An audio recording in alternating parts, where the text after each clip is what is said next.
Welcome to Crushing Kayfabe. My name is Jason Garish, and got an absolute ton to cover, but so let's dive right in.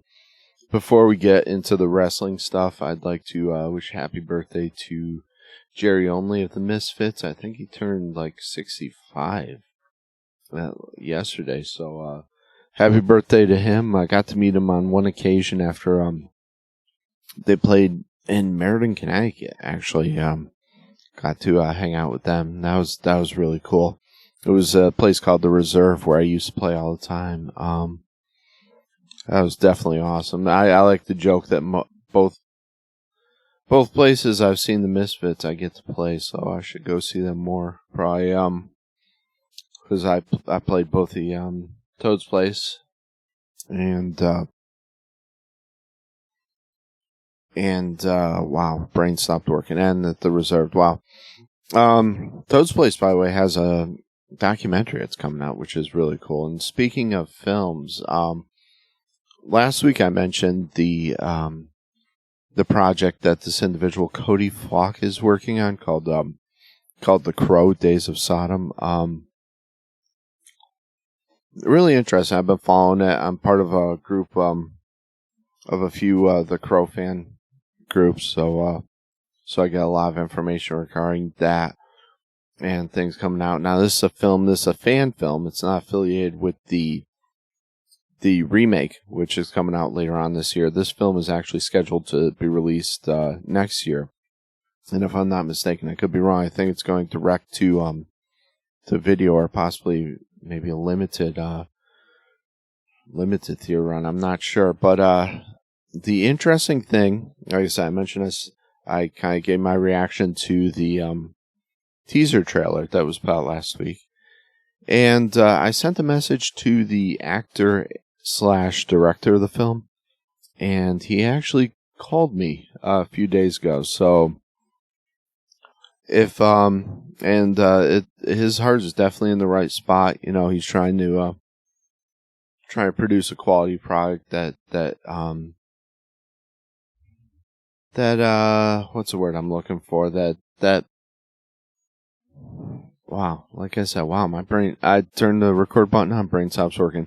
You know, that is a tribute to the original source material. So kudos to him. If you can, please go and support them. They've got an Indiegogo page, where you can get a number of really cool perks, and the kind of cool tie-in for wrestling fans is that there are going to be a couple of wrestlers on the in the movie, in the cast itself, which one of them is Mickey James, the other one's Maven.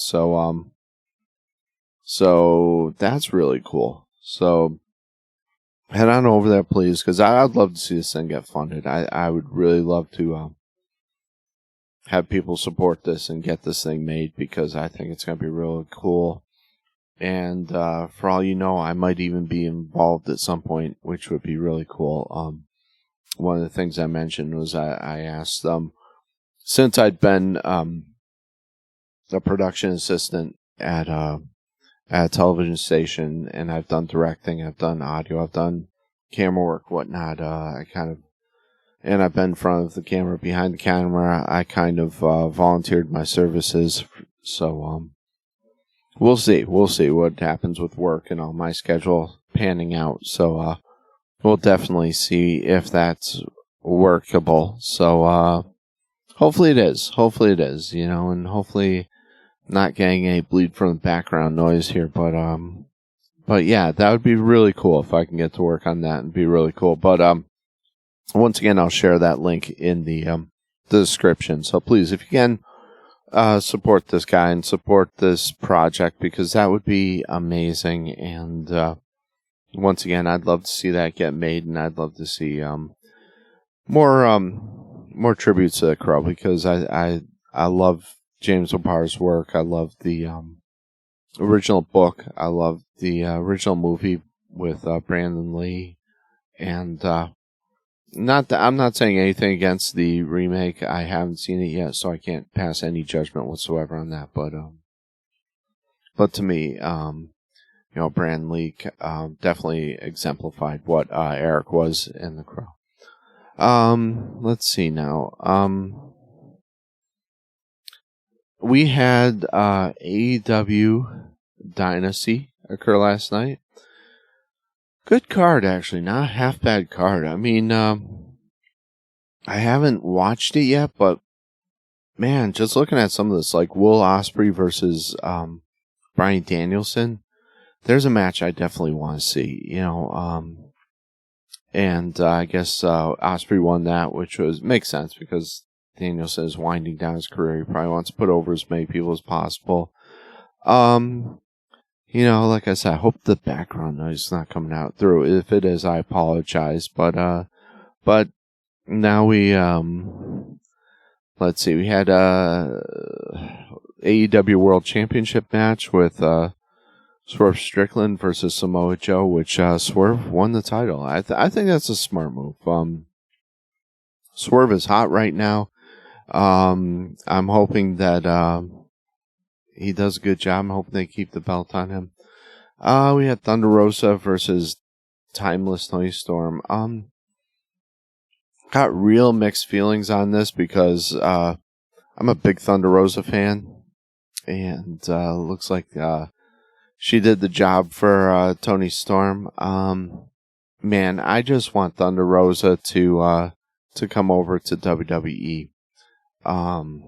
I'm really thinking that she's wasted over in AEW, and that makes me sick. It's almost like they just gave up on her, and that sucks. It's probably because of the Britt Baker comments and all that. So it is what it is, unfortunately. And Tony's, and it's nothing against Tony Storm. I think the job that she's doing with this gimmick is great, and she's highly entertaining. One of the few entertaining things left on AEW. Great talent there, but man, this show, this product is just a train wreck. TBS Championship match, Willow Nightingale versus Julia Hart. Who won that? I'm really interested to see who won that, because they've got to build Willow up, because they've been hinting at this whole thing between her and Monet. It looks like Nightingale did win the title. Good. That builds her up. I'm happy to see that. So that's going to give her some credibility and some credence, because a lot of the AEW fans don't know the history between Will Nightingale and Mercedes Moné. There is a history between them in Japan, so I'm hoping that some people will utilize that to build Willow into a much bigger star than she is. I think she's a great babyface. I really do. I think she's a tremendous babyface. And I like the fact that she's not like a model type of fitness model type body. I mean, I like the fact that she is a little bit of a bigger girl. I think that's just much more identifiable, and she can work like crazy. And she's extremely charismatic, great babyface. Let's see. We had a ladder match for the AEW World Tag Team Championship, which I believe the Young Bucks won, which makes me hate the Young Bucks even more. I can't stand the Young Bucks. I like FTR, is awesome. Can't stand the Young Bucks. And that debacle with the footage last week was disgraceful. We had, what was it, Pac versus Okada. I'm sure it was an amazing match, because Okada's really good. Pac is awesome. He's underrated, but if he can keep himself healthy for once. Kyle O'Reilly versus Roderick Strong. Big deal. The Hook versus Chris Jericho, where Jericho won the FTW title. I'm hoping they're using this to prolong a feud against Hook, and I'm hoping that they don't bury Hook using this. That's what, at least that would be my mentality doing this. Tony Khan, despite being labeled Booker of the Year, is absolutely not a good booker. I'm hoping that they utilize this to build up Hook and make him a bigger star. Hopefully it prolongs the feud between the two. I know Taz got involved at one point afterwards, I believe. Like I said, there's a couple matches here I really would like to see. That's one I would like to see. Trios match: Adam Copeland, Mark Briscoe, and Eddie Kingston versus the House of Black. That's another one I want to see. Let's see that one. Wow, who the heck won that? Did the House of Black defeated Copeland, King, Briscoe. All right. Still, I think that would be tremendously entertaining. That I do want to see too. Man, we had the Claim versus the Bang Bang Gang. That could be a good match too. It's just that they're not nearly booking these guys as well as they should be.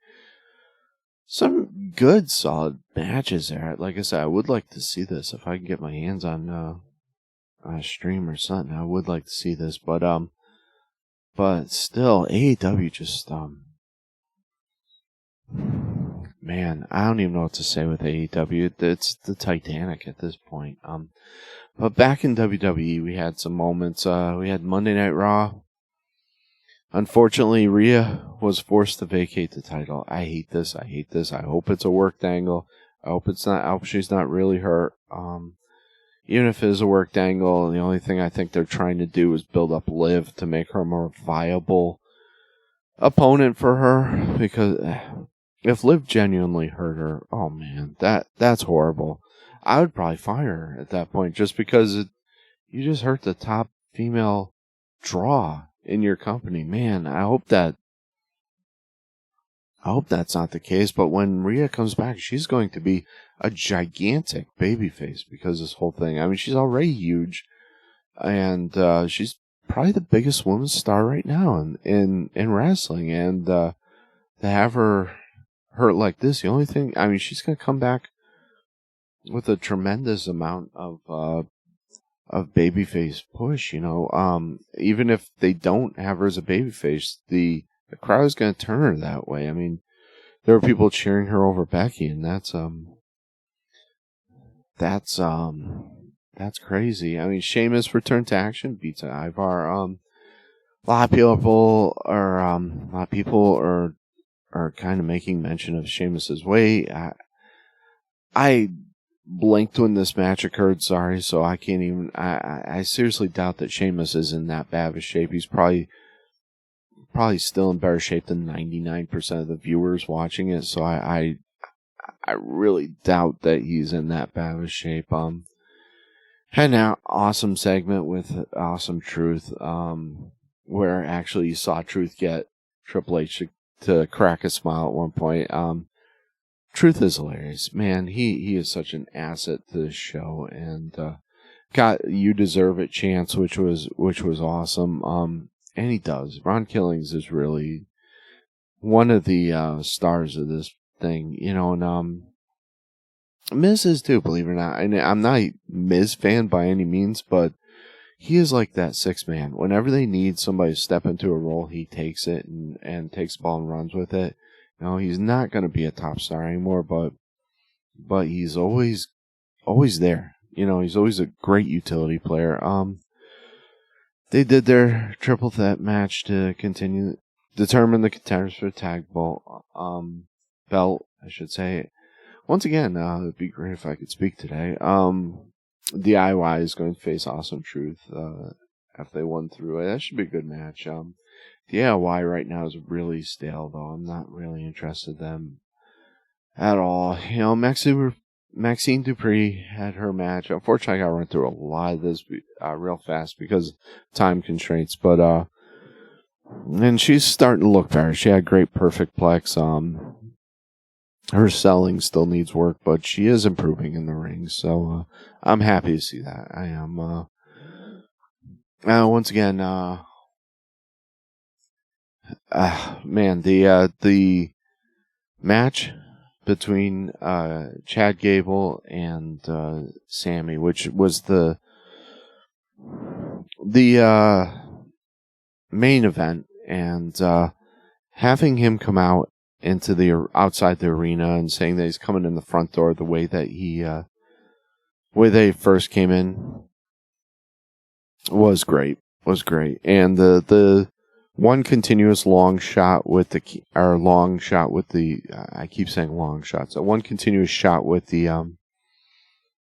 with the entrance into the stadium was tremendous. Just some absolutely brilliant camera work, following Jay out and then following Sammy back in, and you got that huge pop in Montreal, which was tremendous and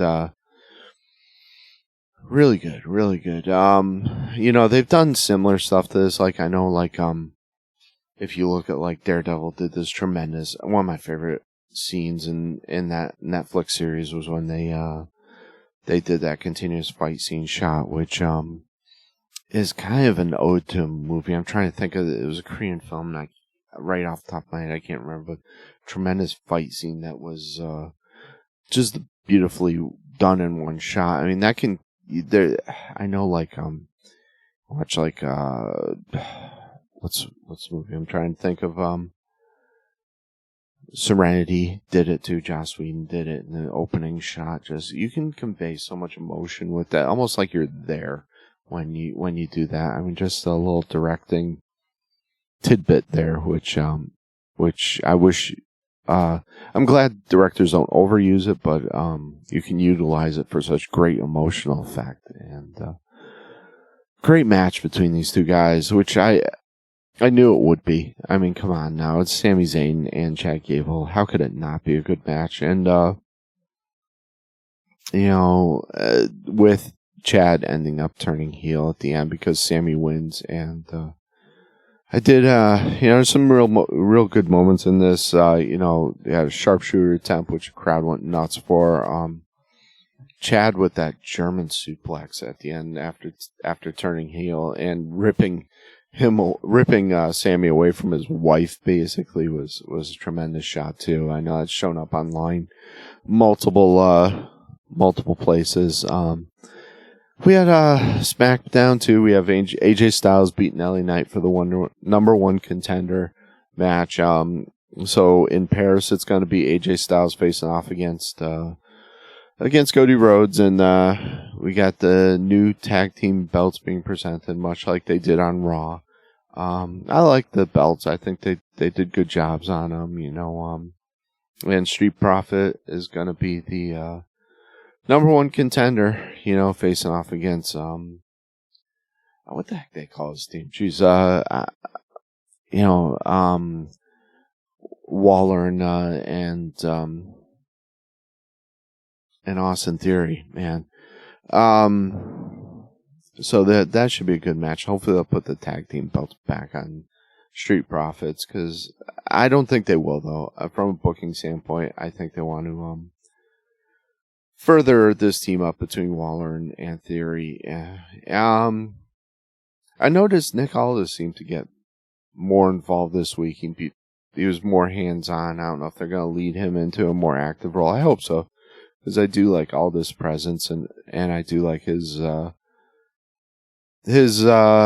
charm and ability on the mic. So I'm hoping this is a continuing thing. We had at one point Tama Tonga beating up Kevin Owens, bringing him out to the ring, and we had that incident at the end where we showed his rental car, meaning Tonga, hitting that had hit, I should say, Kevin Owens' rental car. I was bringing them Heyman out to see that. We still don't know who really is behind this whole thing. Solo kind of assumed leadership. I'm assuming he's the new High Chief, but we haven't heard anything from Roman Reigns or The Rock suspiciously on this. Let's see. And like I said, once again, hopefully the background noise isn't too distracting here, and I apologize if it is. It was distracting me. A confrontation between Bianca Belair and Damage Control. We had the match between Naomi and Bayley, which was the main event for this, and which Tiffany Stratton interrupted. So I don't know if this means we're going to see Stratton against Bayley, I assume, for the title. I guess this week, I don't know if they're starting on Raw or SmackDown, but this week is the draft, so that should create some interesting scenarios, and it's a good time to have it after Raw. WrestleMania like this so that it's kind of a reboot. You know, it's like a hard reset kind of way. So it's a good time to have it, and they can do some different things. You know, it'll be interesting to see what they do with Judgment Day, with the recent thing with Rhea getting injured, and with Damian Priest winning the title and all that. I'm wondering if they're going to break them up. I don't know. Or if they're going to continue. I kind of hope not. I kind of like Judgment Day to a certain amount. They do need a heel faction on Raw, so kind of hoping they don't break that up. But we'll see what happens. I did get an opportunity to finally complete the Bray Wyatt documentary, and probably the best words I can use to describe that is just gut-wrenching. Man, what an emotional trip that was. A lot of stuff I learned about Bray Wyatt, I wasn't sure, you know. Just the fact that breaks my heart so much about Bray Wyatt is, like I said, the unrealized potential is just staggering. There could have been so much more. And we did have a tease at the end of it with Uncle Howdy, and I hate that name because it just reminds me of Captain Howdy, the Snyder character that he played in Strangeland. Drives me up a wall. But I'm hoping they continue this somehow, but I'm not sure if Bo, he doesn't have the type of charisma that Bray did. I mean, Bray could pull off that intensity. Bo was always such a great babyface, and even when he turned heel, he kind of did it in a babyface type of way. You know, it was that Bo Leave thing, and it was kind of that annoying do-rider kind of, I guess what you'd explain it as the kind of almost like an annoying babyface, almost that was his heel character. I'm looking forward to it, though. I really do hope they do justice, and I know that obviously Bo is heartbroken. He wants to continue his brother's legacy, and I can't blame him for that. You know, there were rumors of, you know, Matt Hardy being part of this. If I'm not mistaken, didn't he show up at TNA? I mean, so I don't know what that deal is. I know that WWE and TNA have had a good working relationship in the past, so maybe we'll see him pop up in WWE as part of that Wyatt faction. You know, Rowan, Eric Rowan, apparently is not under contract with any other federation right now, and I guess he has canceled some upcoming stuff, and so that kind of leads me to wonder if he's returning to WWE to be part of this, which would be really cool. But hey, unfortunately, I am basically out of time, so you know, there's a ton of stuff that I can go over, and I probably didn't do half the stuff justice, unfortunately, due to time constraints. But I appreciate everyone for tuning in. Thank you for watching, listening, however you do it on Spotify or on YouTube, however you listen or watch. Thank you for tuning in. You can catch us on crushingkayfabe.com. That's crushing with a K. And we have a Patreon page, which if you go become a patron, it's only $1 a month. That's it. And you can help keep these lights on and help pay for the show. I'd really appreciate it immensely. But yeah, please, you know, patreon.com, $1 a month. I mean, what other service do you get that's $1 a month? You know, check us out there, and check us out at Then and Now Flea Market. We have some items there for sale there. Tell them Crushing Kayfabe sent you. My wife has some handcrafted items. I have some items there. So if you're in the Western Tennessee area, it's downtown Trenton, Tennessee, and check us out at Then and Now. Other than that, you know, pray for Israel, pray for the Ukraine, and thank you everybody for tuning in. God bless.